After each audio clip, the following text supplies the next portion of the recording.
9 bridges could open a direct road into Germany's heart. But one final bridge was enough to ruin everything. September 17, 1944, the Netherlands. Thousands of aircraft fill the skies over northern Europe. American, British, and Polish paratroopers drop behind German lines. Below, British tanks prepare to advance along one single road. The final objective is Arnhem and the Lower Rhine Bridge. Capture it, and the Allies can bypass the Siegfried Line. Beyond lies the Ruhr, the industrial heart of Hitler's Reich. Montgomery believes one bold thrust could shorten the war, but the plan allows no delay. And at Arnhem, time has already chosen Germany's side. Operation Market Garden consists of 2 interdependent attacks. Market is the airborne assault behind German lines. Garden is the armored drive racing north along the corridor. About 35,000 airborne troops and glider soldiers take part. The U.S. 101st Airborne Division secures the Eindhoven sector. Major General Maxwell Taylor. The U.S. 82nd Airborne Division attacks around Grave and Nijmegen. Brigadier General James Gavin. The British 1st Airborne Division must capture Arnhem. Major General Roy Urquhart. The Polish 1st Independent Parachute Brigade serves as reinforcement. Major General Stanisław Sosabowski. On the ground stands Brian Horrocks's XXX Corps. Guards Armored Division leads the armored column. Germany's side is commanded by Walter Model's Army Group B. Wilhelm Bittrich's Tag und SS Panzer Corps is near Arnhem. 2 SS Panzer divisions are refitting in the area. At noon on September 17th, the Dutch sky erupts. C-47s and gliders fly in seemingly endless formations. Most first-wave drops land near their assigned zones. But Arnhem's landing zones are about 11 kilometers from the bridge. Urquhart's men must march through woods and suburbs toward it. Many British radios quickly lose contact. In the south, Germans blow the Sun Bridge before Americans arrive. At Nijmegen, the Wall Bridge remains in German hands. XX Corps begins racing along an extremely narrow corridor. Every bridge now becomes a ticking clock. At Arnhem, 3 British battalions move toward the bridge.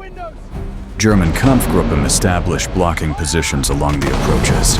Only John Frost's 2nd Parachute Battalion breaks through. They seize Arnhem Bridge's northern end on September 17th.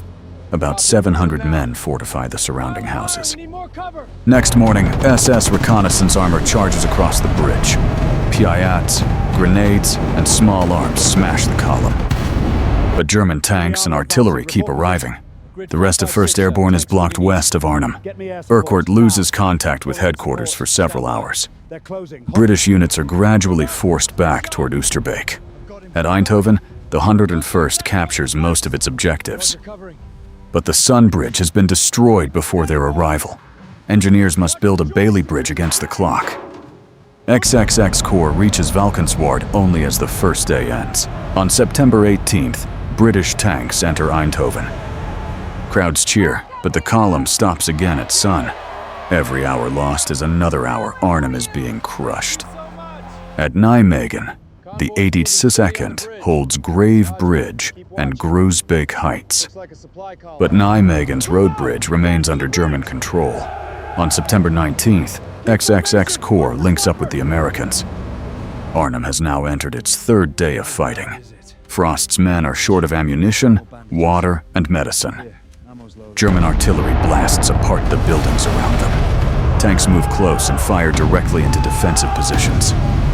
At Oosterbeek, British troops contract around the Hartenstein Hotel. Many supply containers fall into German-held territory. On September 20th, Nijmegen becomes the decisive bottleneck. Gavin orders an assault crossing of the wall in small boats. The 3rd Battalion, 504th Parachute Infantry, enters the river. Wind blows away the smoke screen under German fire. Some soldiers must paddle with rifle butts. 48 Americans are killed during the river crossing. But a northern bridgehead is established at terrible cost. By evening, Nijmegen Bridge is in Allied hands. Arnhem is now only about 13 kilometers away. But British armor cannot immediately continue the charge. Supporting infantry has fallen behind the armored column. German anti-tank guns dominate the road north. At the same time, Frost's position at Arnhem begins collapsing. Frost is wounded, and many defenders are forced to surrender. On September 21st, Arnhem Bridge returns to German control. That same day, Polish paratroopers finally reach Driel. About 750 men reach the landing zone. But they stand on the south bank, while Britain is trapped north. Only small groups manage to cross the Rhine into Oosterbeek. Farther south, German attacks repeatedly cut Hell's Highway. Supply columns pile up after each counterattack. XXX Corps must advance north, while repeatedly defending the corridor. A plan built on speed becomes a chain of emergencies. And Oosterbeek is running out of its final ammunition. The turning point comes when Nijmegen opens as Arnhem nearly falls. The map shows barely more than 10 kilometers remaining, but tactically the distance has become almost impossible. German armor moves south to block the road from Nijmegen. Rain and low clouds continue restricting Allied air power. Hell's Highway is attacked from both flanks. Every cut in the road freezes fuel and ammunition supplies. At Oosterbeek, Urquhart holds only a small perimeter beside the Rhine. XX Corps artillery can support them, but its tanks cannot arrive. Polish troops at Driel can see the battle across the river. They hear the guns, but cannot move enough men across. Market has captured most bridges in the south. Garden has advanced more than 100 kilometers into Holland, but the most important bridge has been lost. From this point, capturing Arnhem is no longer the objective. The new objective is saving whoever remains alive. From September 22nd through 24, Oosterbeek continues to be pounded. German mortars and self-propelled guns fire day and night. Field hospitals overflow with wounded and run short of medicine. Attempts to reinforce across the Rhine almost completely fail. On September 25th, the withdrawal order is given. Operation Berlin. In the rainy night, engineers paddle boats across the Rhine.